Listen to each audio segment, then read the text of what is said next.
For 49 agonizing years, a city starved. Decades of frozen hope had settled over Chicago like an eternal winter, burying any dream of a dynasty under the weight of an invisible curse. The hallowed ice of the United Center, once a stage for legends, now echoed with the haunting whispers of past failures, a mausoleum of what-ifs. Fans, generations deep, spoke of hexes, of an unshakable gloom that clung to every puck drop, every power play, a spectral presence dimming the brightest lights. They yearned for a messiah, a force capable not just of winning, but of shattering the very fabric of that half-century-long drought, of breaking the ancient spell. But saviors rarely arrive as impish, scrawny teenagers, plucked from the quiet, almost forgotten streets of Buffalo, New York. They don't typically glide onto the grandest stage with an air of almost casual defiance, a knowing smirk playing on their lips, as if already privy to a secret only they understood, a destiny yet to unfold for the masses. Yet, that's precisely the enigma that emerged from the shadows. A kid with hands so quick they seemed to defy the laws of physics, a mind so sharp it could dissect a defense before the play even truly began. He wasn't merely joining a struggling team. He was stepping into a gaping void, an abyss of longing that had consumed generations of passionate souls.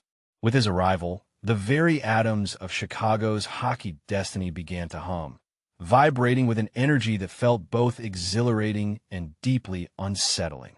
The long night was about to break, but nobody, absolutely nobody, could have predicted that the dawn would be orchestrated by such an audacious, unreadable maestro.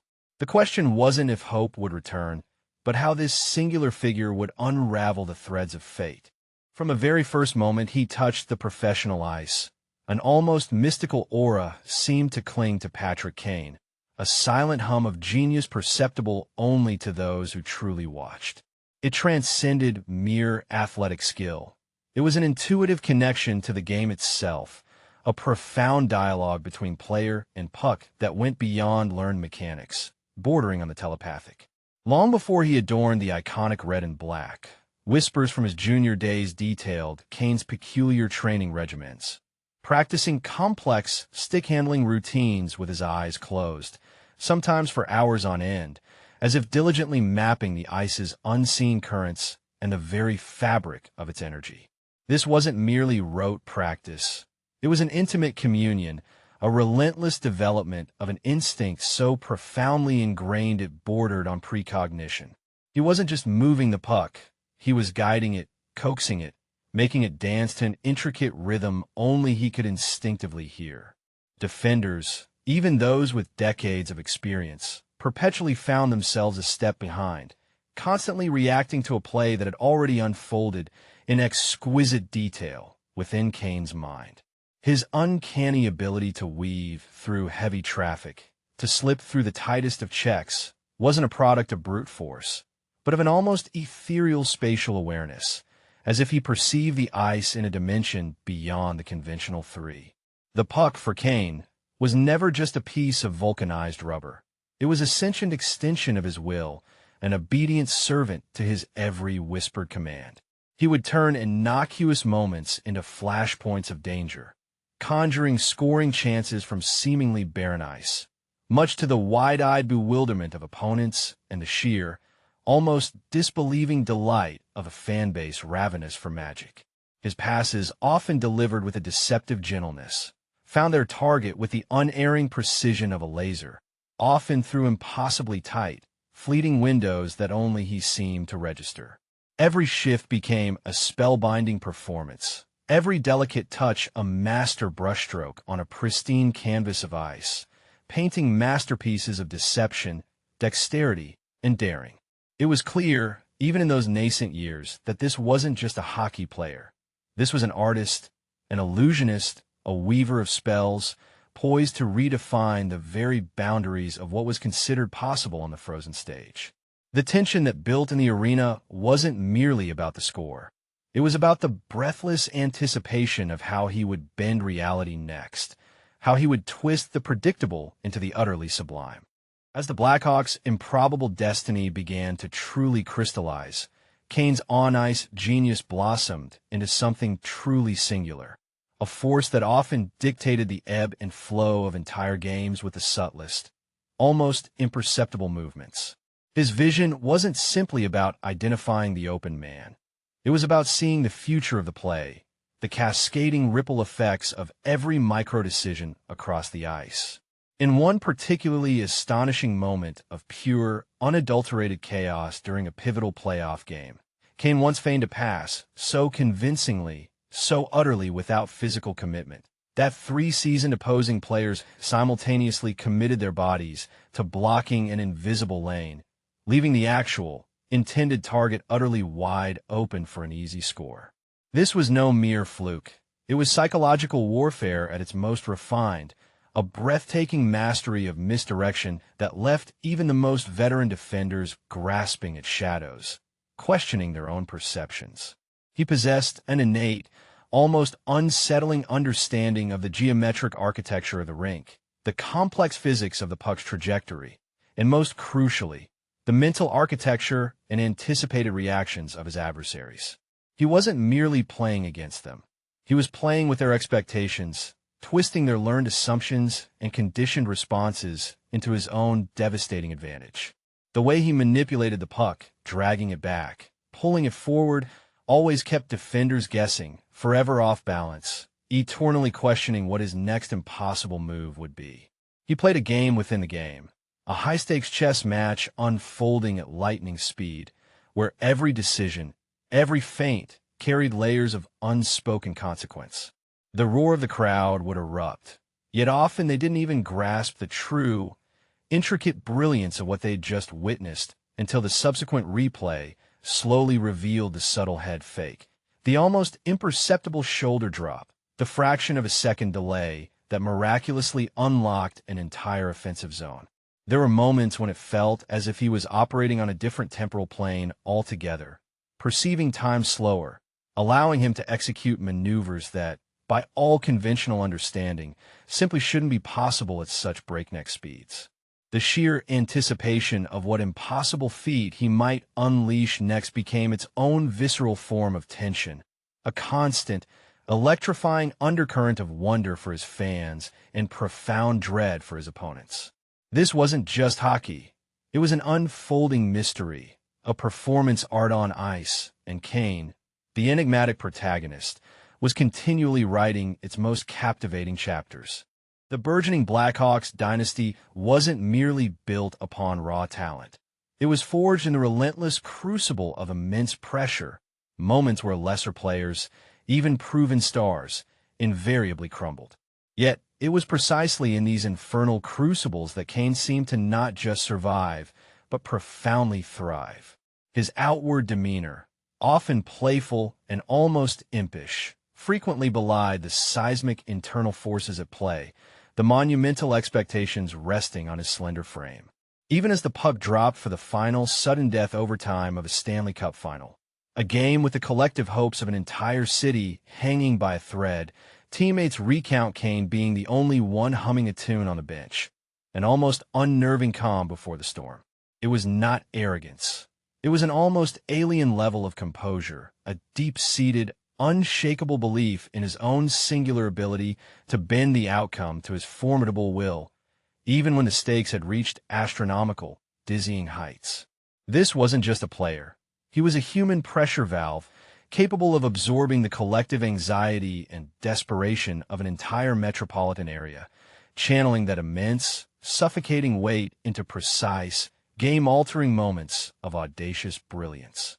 The very air around him in those critical junctures seemed to thin, to almost crackle with an unspoken understanding between player and destiny. He possessed a peculiar, almost magical alchemy, transforming societal doubt into unyielding determination, raw, paralyzing fear into exhilarating, spontaneous flair.